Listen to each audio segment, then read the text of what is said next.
नमस्कार। मेरा नाम करुणाकर है और मैं centre for public policy and good governance नियोजन विभाग में एक प्रकोष्ठ है यहाँ पे देहरादून सचिवालय में। मैं वहाँ से हूँ और प्लानिंग करना हमारा काम है और पैशन भी है। और अच्छी बात यह है कि आप सारे लोग जब यहाँ से जाएंगे तो कहीं ना कहीं प्लानिंग को ग्राम पंचायत लेवल पे प्लानिंग को स्ट्रेंथन करने का काम करेंगे। और यही एक तरीका है जिससे कि हमारी ग्राम पंचायतें सशक्त हो सकती हैं और सशक्त उत्तराखंड के जो उद्देश्य हैं उनको हम प्राप्त कर सकते हैं। और मैं सीधे अपने टॉपिक पे आता हूँ। जो मेरा टॉपिक आज का है स्वास्थ्य ग्राम पंचायत, हेल्दी ग्राम पंचायत। इससे पहले भी जो सत्र चल रहा था उसमें भी देखिए वो भी कहीं ना कहीं हेल्थ से इंटरलिंक था। और पूर्व में भी मेरा ख्याल आज पूरे दिन जो भी क्लीन एंड ग्रीन पंचायत या वाटर सफिशिएंट विलेज, कहीं ना कहीं जितने भी सेशंस रहे होंगे आज के, वो हेल्थ को कहीं ना कहीं सपोर्ट करते हैं, टच करते हैं। तो एक हेल्थ ऐसा सब्जेक्ट है जो कि हमारे लिए, आपके लिए, ग्राम पंचायत के लिए, पूरे प्रदेश के लिए और देश के लिए बहुत ही महत्वपूर्ण है। लेकिन इसमें एक महत्वपूर्ण बात यह है कि जैसे आपने जो पूर्व हमारे वक्ता थे उनको भी देखा होगा कि बहुत सारी स्कीम्स का नाम ले रहे थे। वो बहुत सारी स्कीम्स हैं। मैं एक इंटरेस्टिंग बात बताऊंगा कि एक 2022-23 में भी इस तरह से काफ़ी ट्रेनिंग हुई थी। आपके जैसे लोग यहाँ से ट्रेंड होके गए थे और उन्होंने ग्राम पंचायत स्तर पर ग्राम प्रधानों को ट्रेनिंग दी थी। हमारे विभाग ने एक काम किया कि जो 22-23 में ट्रेनिंग हुई उसका प्रभाव क्या पड़ा पंचायतों में, उसका एक अध्ययन किया हमने। तो रोल के हिसाब से उन्हें अपना जॉब करने में, अपना काम करने में कुछ चीज़ों की ज़रूरत होती है। कुछ जगह स्किल्स की ज़रूरत होती है, कुछ जगह इन्फॉर्मेशन की ज़रूरत होती है, कुछ जगह राइटिंग स्किल्स की ज़रूरत होती है, कुछ जगह कंप्यूटर स्किल्स की भी ज़रूरत होती है आजकल प्रधानों को। तो हमने जो स्टडी की उसमें जो हमारे चयनित प्रतिनिधि हैं उनका जो रोल है और जो उनसे अपेक्षाएं हैं, जो जितनी स्किल्स उनमें होनी चाहिए, उसमें काफ़ी गैप मिला है। तो एक काफ़ी बड़ी रिपोर्ट है, हमारी वेबसाइट पे है, उसमें वहाँ पे आप देख सकते हैं कि उसमें उसकी फाइंडिंग्स क्या हैं। कुल मिला के मैं ये कन्वे करना चाह रहा हूँ कि मतलब आप जो यहाँ से ट्रेंड होके जा रहे हैं, आपकी भूमिका, आपका रोल इसलिए महत्वपूर्ण है कि चयनित जो हमारे प्रतिनिधि हैं, पंचायत के प्रतिनिधि हैं, उनको सारी इन्फॉर्मेशन मिल सके और उस इन्फॉर्मेशन का इस्तेमाल कर सकें। और वो चाहते भी हैं उनको इन्फॉर्मेशन मिले, क्योंकि उन्हें फिर चुनाव जीत के आना है। तो जब तक वो अच्छा काम नहीं करेंगे तब तक उन्हें दोबारा कोई नहीं चुनेगा। नौकरी में जो नौकरी पेशा लोग हैं, जैसे हम एक बार नौकरी मिल गई तो 35 साल के लिए परमानेंट हो जाते हैं, लेकिन उनको ये प्रिविलेज नहीं है। उनको हर 5 साल में अपना एग्ज़ाम एक बार फिर देना पड़ता है, पास होना पड़ता है। तो प्रधान चाहते हैं, जो भी हमारे प्रधान हो या क्षेत्र पंचायत के सदस्य हों या जिला पंचायत के सदस्य हों या कोई भी हों, वो चाहते हैं कि वो अच्छा काम करें। काम करने में बाधा उनको सिर्फ यही है कि जो उनका रोल है उसके हिसाब से उनके पास स्किल्स नहीं है। तो वो स्किल्स देने का काम आप करेंगे, तो आपके कंधों पे एक बहुत बड़ी जिम्मेदारी है ये। मैं अपने विषय पे आता हूँ, हेल्थ पे। हेल्थ के बारे में भी मैं अगर बात कहूँ तो जैसे हमारे पूर्व वक्ता या उससे भी पहले जो लोग आए होंगे उन्होंने आपसे बातचीत की होगी, चर्चा की होगी। बहुत सारी स्कीम्स हैं, कार्यक्रम हैं, केंद्र सरकार के हैं, राज्य सरकार के हैं, कुछ हमारे डिस्ट्रिक्ट्स के भी प्लान्स होते हैं, कार्यक्रम होते हैं।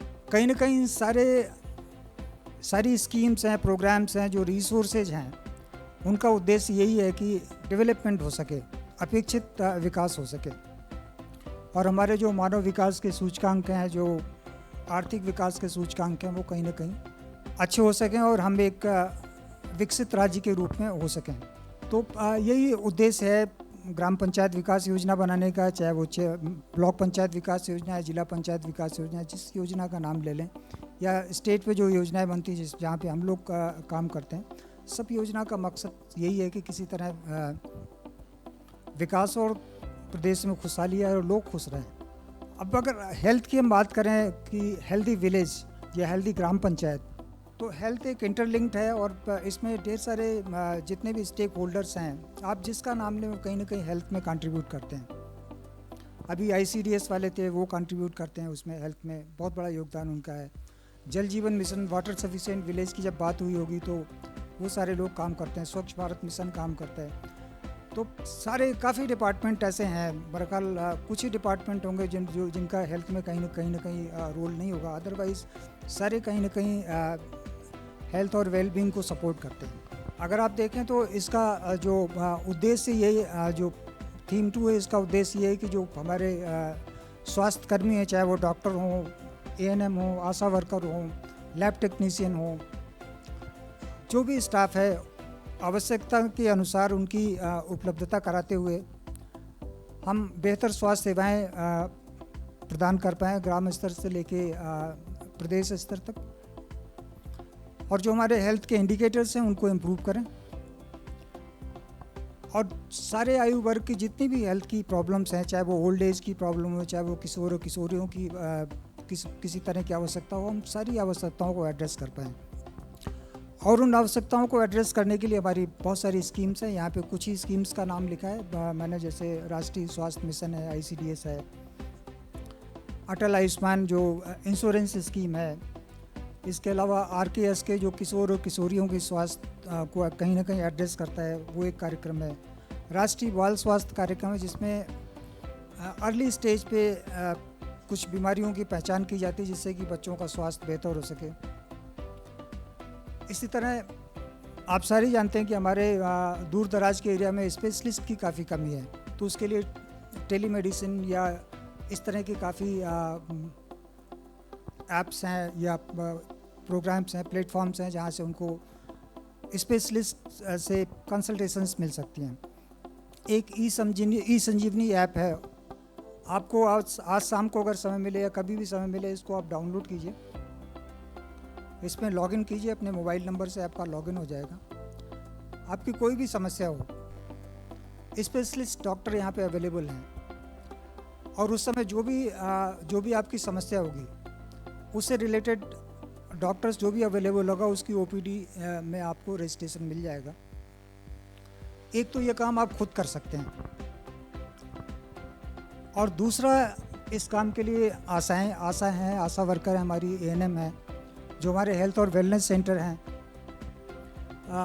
वो भी इसको फैसिलिटेट करते हैं अगर कोई इसको ऑपरेट नहीं कर पाता है तो।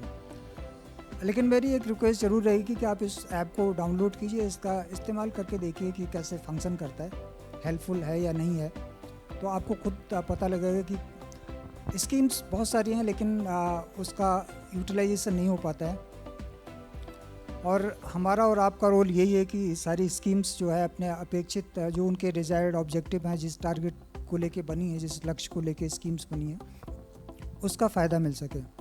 और उसका फ़ायदा तभी मिलेगा जब ये सारी चीज़ें आपके ग्राम पंचायत डेवलपमेंट प्लान में कहीं ना कहीं रिफ्लेक्ट होंगी,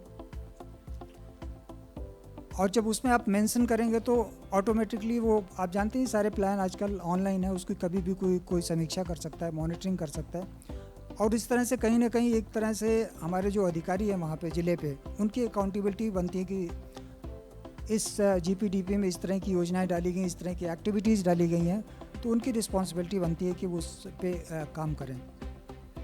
और इसके लिए पंचायती राज विभाग भी मेरा ख्याल इस पे ये काम करेंगे कि कैसे सारी GPDP की मॉनिटरिंग करें कि मान लीजिए कि प्रदेश में हमारी 7,500 से ज़्यादा GPDP बनी है, और कुल मिला के वहाँ पे एक्टिविटीज़ लगभग 50,000 एक्टिविटीज़ होती हैं फॉर एग्ज़ाम्पल, तो उसमें से कितने पे एक्शन लिया गया।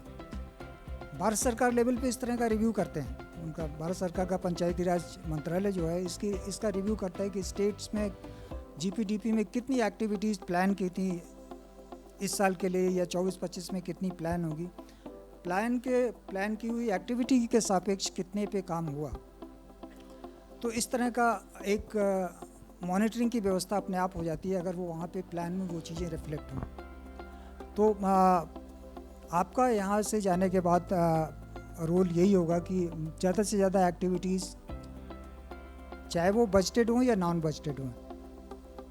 हेल्थ एक ऐसा सब्जेक्ट है कि जहाँ पे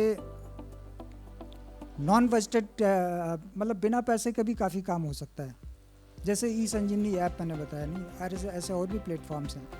तो जो प्लान बनेगा, प्लान में ये सारी चीज़ें रिफ्लेक्ट होनी चाहिए, चाहे चाहे विभाग का, हेल्थ विभाग का बजट हो या ना हो, जो भी सोचते हैं जिस तरह की आवश्यकता है उस पर्टिकुलर ग्राम पंचायत में या उससे रिलेटेड जो रेवेन्यू विलेजेस हैं, उनके प्लान में वो सारी चीज़ें आनी चाहिए।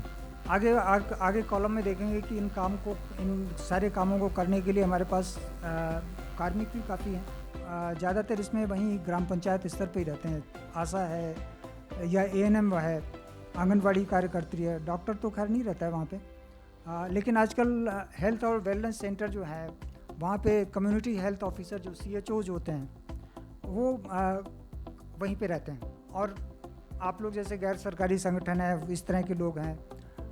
एक RKS के जो राष्ट्रीय किशोर स्वास्थ्य कार्यक्रम है उसमें कुछ पीयर एजुकेटर्स का भी सिलेक्शन किया गया है, उनको काउंसलिंग देने के लिए, उनको उनकी समस्याओं के समाधान के लिए। तो स्वास्थ्य विभाग की तरफ से इस तरह के पीयर एजुकेटर्स को भी उसमें रखा गया है RKS के कार्यक्रम में। तो कार्यकर्ता भी काफ़ी हैं वहाँ पे जो स्वास्थ्य सेवाओं को प्रदान करने की जिसके उन पे जिम्मेदारी है। दूसरा जो है एक महत्वपूर्ण चीज़ है कि जब आप जाएंगे तो आपके पास जो भी प्लान बनेगा, प्लान एविडेंस बेस्ड होना चाहिए।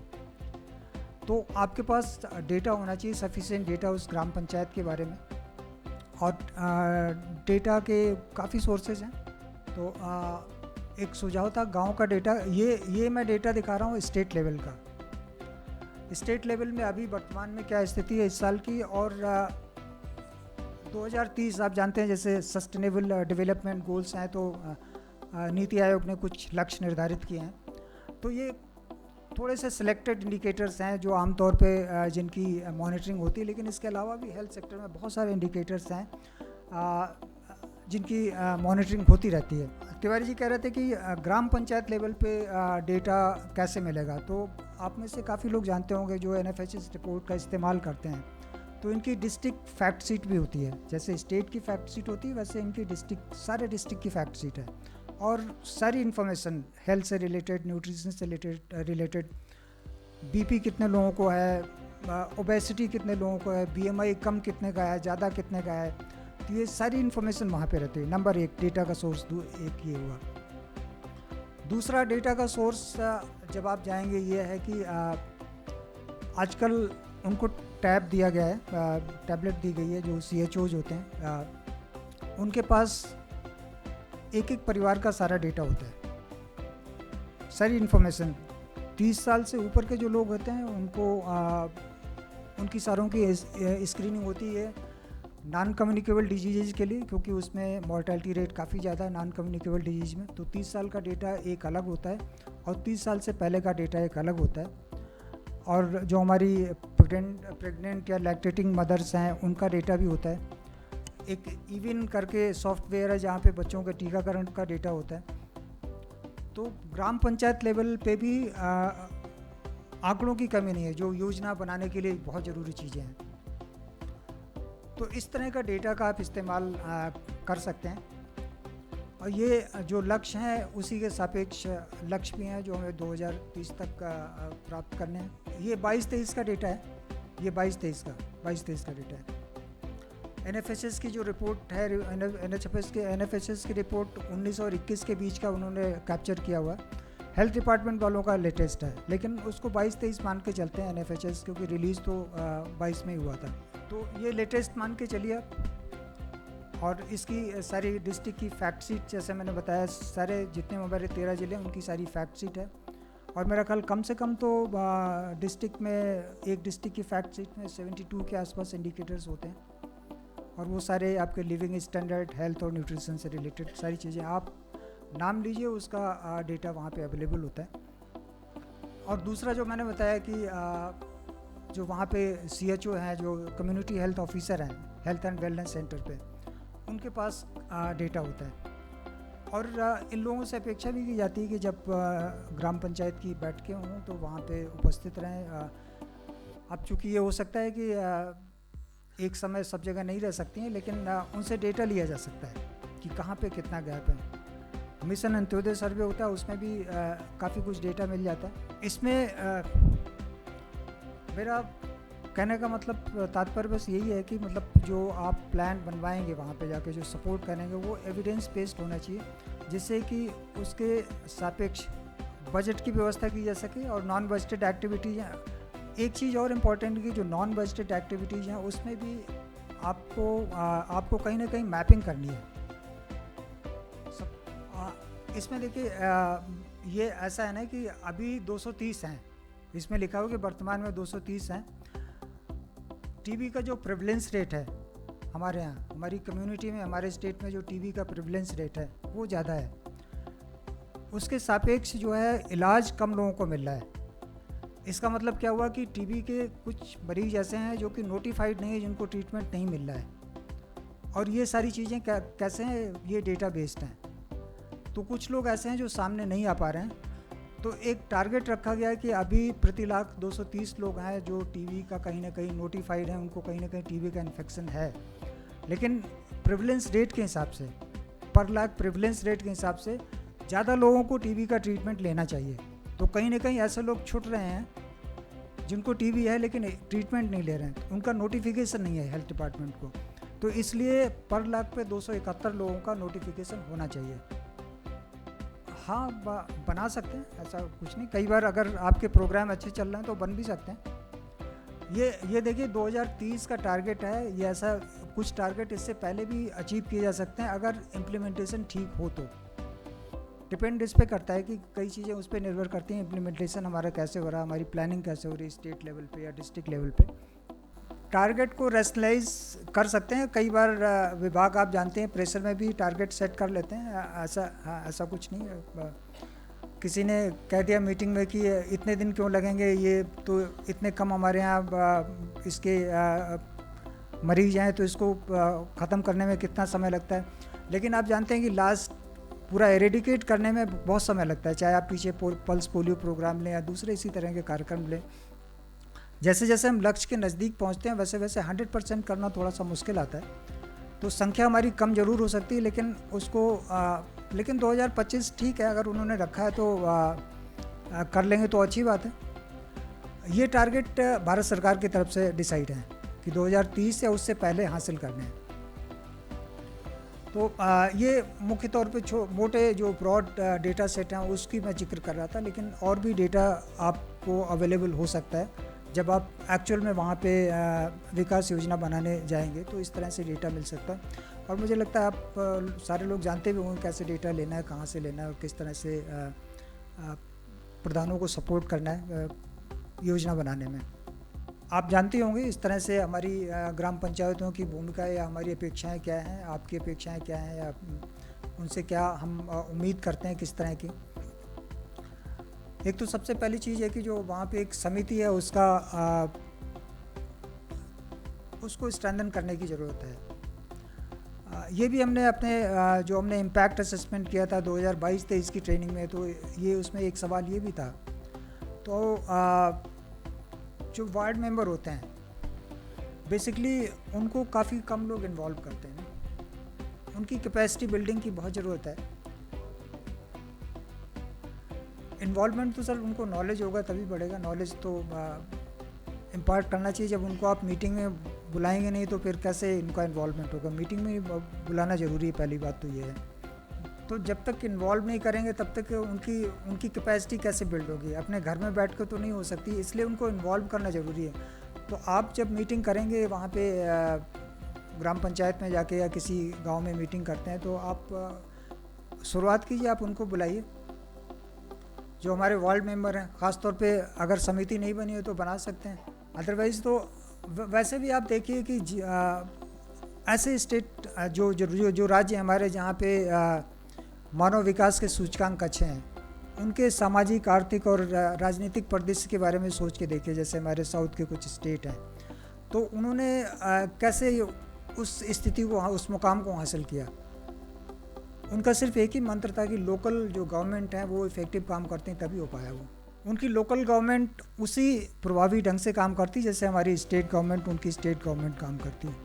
और आपको ये स्वीकार भी करना पड़ेगा। देखिए चाहे वो केंद्र की सरकार हो, चाहे वो राज्य की सरकार हो, चाहे वो स्थानीय सरकार हो, सबको शक्तियाँ संविधान से मिलती हैं।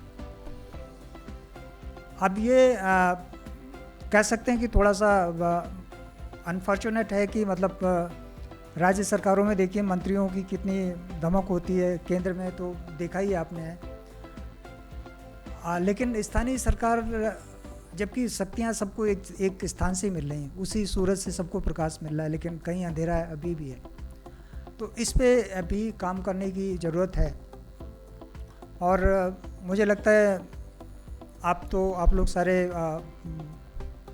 अपने अपने क्षेत्र के काफ़ी क्षमतावान लोग हैं यहाँ पे, तो कहीं ना कहीं इसको पैरवी करने की भी ज़रूरत है, इसमें एडवोकेसी की भी ज़रूरत है कि फंड फंक्शन और फंक्शनरीज उनको ट्रांसफ़र हों। तो ये भी चीज़ें ज़रूरी है, इसको कहीं ना कहीं आप अपने दिमाग में रखें और अपना पैशन भी बना सकते हैं कि किस तरह इनको हम सशक्त बना सकते हैं।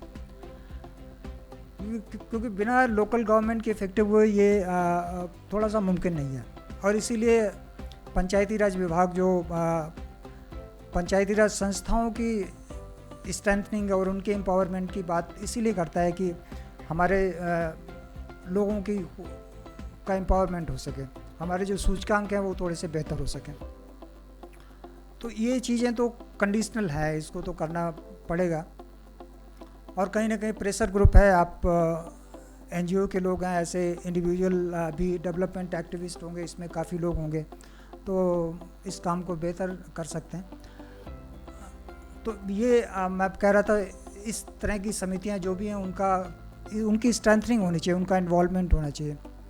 और ट्रेनिंग में जब भी आप जाएँ तो उनको भी बुलाएं, ये हो सकता है। हाँ, कर्तव्य तो ये कर्तव्य हैं, ये सारे कर्तव्य हैं। तो ये कुल मिला के जो हेल्थ का जो विषय काफ़ी टेक्निकल है और जनरल भी है। टेक्निकल पार्ट तो हमारे जो टेक्निकल वहाँ पे ऑफिसर्स हैं, जो हेल्थ एंड वेलनेस सेंटर पे कम्युनिटी हेल्थ ऑफिसर्स हैं, एएनएम है, आशा हैं, वो टेक्निकल पार्ट्स देख सकती हैं। लेकिन कुछ ऐसी चीज़ें हैं जिनको आप उसमें रोप इन कर सकते हैं। तो मुझे लगता है कि जैसे तिवारी जी बता रहे थे, को कहीं ना कहीं हमें एक मॉडल प्लान बना के काम करना है, जिससे कि एक्टिविटीज़ एटलीस्ट हम उसमें रिफ्लेक्ट कर पाएँ। तो ये मुझे लगता है सबसे बड़ा आपका योगदान होगा।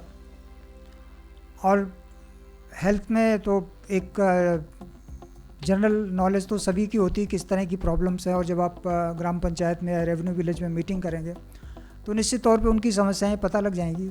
सारे हेड काउंट होते हैं उनके पास, सारी चीज़ें अवेलेबल होती हैं। और मोटे तौर पे जो प्रोजेक्शन करना है वो डेटा आपको मिल सकता है, कहीं से भी मिल सकता है। तो इसी के साथ मैं समझता हूँ मैं अपनी बात ख़त्म करता हूँ। Thank you.